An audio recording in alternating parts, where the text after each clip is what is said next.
Comment ni John Art Corpus ang gagawin ko ng video. Madam, pag tumalon ba dyan sa Spain, possible bang mahuli ka dyan as TNT? Sa lahat ng mga nasa Schengen area na ngayon, tulad ng Poland, Croatia, Czech Republic, Hungary, Malta, Romania, Greece, Germany o kung saan mang bansa kayo naroroon na Schengen area, basta may valid visa pa kayo or mas maganda kung may TRC na kayo sa bansa kung saan kayo naroroon, ay masigurado kayo na makakapag-travel kayo ng ligtas papunta dito sa Spain. Dahil hindi nyo alam kung kailan biglang magkakaroon ng random checking. At kung inaalala nyo ang pag-stay nyo dito sa Spain as TNT or undocumented, ay walang dapat ikabahala dahil safe na safe kayo makakapag-stay dito hanggang maging legal kayo dito or magkapapel. Kailangan nyo lang mag-stay dito ng continuous na 2 taon at dapat pagdating ng 2 taon ay may amo na willing kayong tulungan sa pag-process ng papers nyo. Mega shoutout sa mga nagpa-member sa aking YouTube channel. Maraming salamat. Kasi kahit 5 taon na kayo dito, kung wala kayong amo na mahanap, na pipirma sa inyo, hindi pa rin kayo magkakapapel. Wala kayong dapat alalahan kahit undocumented kayo dito sa Spain or tinatawag na TNT. Dahil as long as wala kayong ginagawang illegal, ay hindi kayo huhulihin.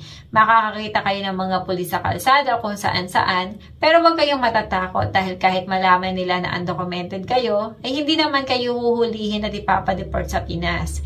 Para maiwasan na ma-check ang documents nyo ng pulis, ay kailangan nyo lang umiwas sa mga lugar na may nag-aaway.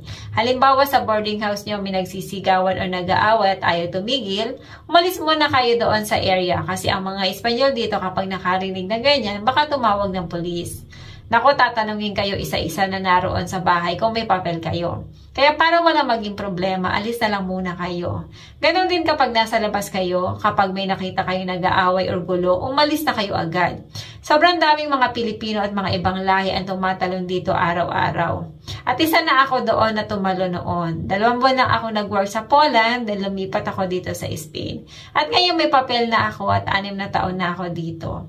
Kagandahan nga ngayon ay 2 taon na lang aantayin nyo at pwede na kayo makapag-process ng inyong papel or temporary resident or tinatawag din na working permit. Paalala ko lang sa mga tatawid dito na magdala ng pang-allowance. Okay lang na sobra basta hindi kulang. At kailangan ingatan ang mga pera nyo para hindi manakaw na kasama nyo sa bahay or sa labas kasi marami din dito ang malikot ang kamay. Paalala ko lang sa mga pupunta dito na dahil sa sobrang dami na ng tao dito, kaya talagang pagalingan sa pag-take ng interview. Lalo kung lalaki ang pupunta dito. Good luck sa inyong lahat na nagbabalak na pumunta dito sa Spain. Wala kayong dapat alalahanin dito. Kahit anong visa ang gagamitin nyo sa pagpunta dito, walang polis ang uuwi sa inyo para pauwiin kayo ng Pinas. Kaya nga may arraigo sosyal para sa mga TNT na nakapag-stay na dito ng 2 taon sa Espanya. Kapag inalis ng arraigo sosyal, doon kayo matakot. Sa ngayon, pinababa pa nga nila. Kaya sa mga gustong pumunta dito sa Spain, ituloy nyo lang ang inyong plano at pangarap.